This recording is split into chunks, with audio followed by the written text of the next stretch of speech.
झारखंड मुक्ति मोर्चा के 47वें स्थापना दिवस के अवसर पर दुमका के ऐतिहासिक गांधी मैदान में आयोजित भव्य कार्यक्रम में मुख्यमंत्री हेमंत सोरेन ने केंद्र सरकार पर तीखा हमला बोला।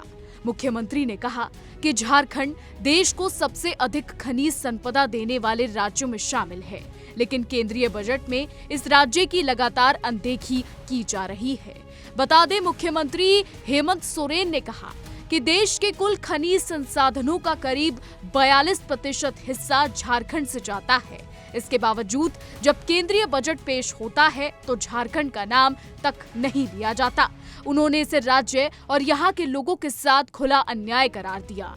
मुख्यमंत्री ने कहा कि अब झारखंडी इस अन्याय को चुपचाप सहने वाले नहीं हैं। हेमंत सोरेन ने केंद्र को चेतावनी देते हुए कहा कि झारखंड के आदिवासी, मूलवासी और गरीबों को कमजोर या बोका समझने की भूल ना करें। उन्होंने कहा कि झारखंडी अपने हक के लिए लड़ना जानते हैं। जरूरत पड़ी तो सड़क पर उतरकर आंदोलन भी करेंगे और कानून के दायरे में रहकर भी अधिकार लेकर रहेंगे। बता दें, मुख्यमंत्री ने केंद्र सरकारों पर वादा खिलाफी का आरोप लगाते हुए 2014 के उस चुनावी वादे की याद दिलाई, जिसमें हर खाते में 15-15 लाख रुपए देने की बात कही गई थी। उन्होंने कहा कि इतने साल बीत जाने के बाद भी वह वादा आज तक पूरा नहीं हुआ।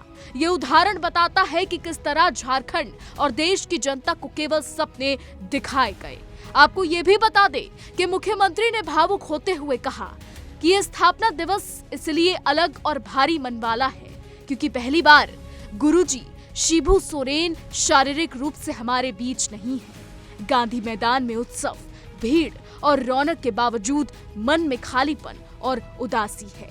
गुरुजी ने जल, जंगल और जमीन के लिए जो संघर्ष किया वह झारखंड के इतिहास का अमिट हिस्सा है। हेमंत सोरेन ने गुरुजी के संघर्षों को याद करते हुए कहा कि उन्होंने बच्चों से लेकर बुजुर्गों तक को जागरूक किया। इस दौरान गुरुजी को जेल भी जाना पड़ा और सत्ता से सीधे टकराव भी हुआ। उन्होंने इस दौर का जिक्र किया जब गुरुजी को उग्रवादी बताकर इनकाउंटर तक का आदेश जारी किया गया था, लेकिन बाद में सरकार को सच्चाई समझ में आई और आदेश वापस लेना पड़ा। बता दें, मुख्यमंत्री ने अपनी गिरफ्तारी और जेल जाने का जिक्र करते हुए कहा कि सामंती सोच वाली सरकार ने उन्हें फंसाने का काम किया, लेकिन झारखंड की जनता मजबूती से उनके साथ खड़ी रही। उन्होंने कहा कि जेल में रहने के बावजूद उनकी पार्टी ने चुनाव में पहले से ज्यादा सीटें जीती, जो जनता के भरोसे का प्रमाण है। हेमंत सोरेन ने कहा कि उनकी सरकार ने ये सुनिश्चित किया है कि झारखंड में कोई भी भूख से ना मरे। उन्होंने लोगों से अपील की कि वे अपने बच्चों को पढ़ाए लिखाएं और बीडीओ, सीईओ, आईएएस, जज और पत्रकार बनाएं, ताकि व्यवस्था के भीतर रहकर भी झारखंड के हितों की रक्षा की जा सके। मुख्यमंत्री ने कहा कि झारखंड के साथ किसी भी तरह का अन्याय नहीं होने दिया जाएगा। सभी गतिविधियां हमारी नजर में हैं। हमारे विरोधी हमें कमजोर समझते रहे, लेकिन उनकी चाल चलने से पहले ही उनके राजनीतिक षड्यंत्र को ध्वस्त कर दिया जाता है।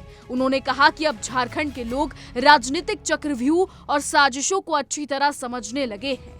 आने वाले नगर निकाय चुनाव का जिक्र करते हुए उन्होंने कहा कि राजनीतिक माहौल को लेकर लोगों में उत्साह साफ दिख रहा है। मुख्यमंत्री ने यह भी कहा कि इस ठंड में भी गांधी मैदान में उमड़ी भीड़ झारखंड की एकजुटता का प्रमाण है।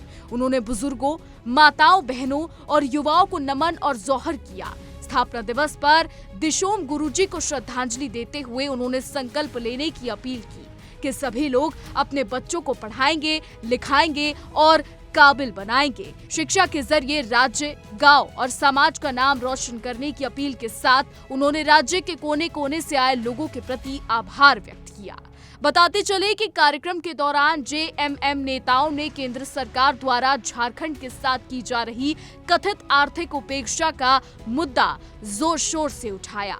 एसआईआर सहित विभिन्न योजनाओं में राज्य के हिस्से की राशि नहीं दिए जाने पर कड़ा ऐतराज भी जताया गया। फिलहाल हमारी आज की रिपोर्ट में बस इतना ही। बिहार और झारखंड की तमाम बड़ी खबरें जानने के लिए देखते रहिए इंडिया डेली बिहार झारखंड।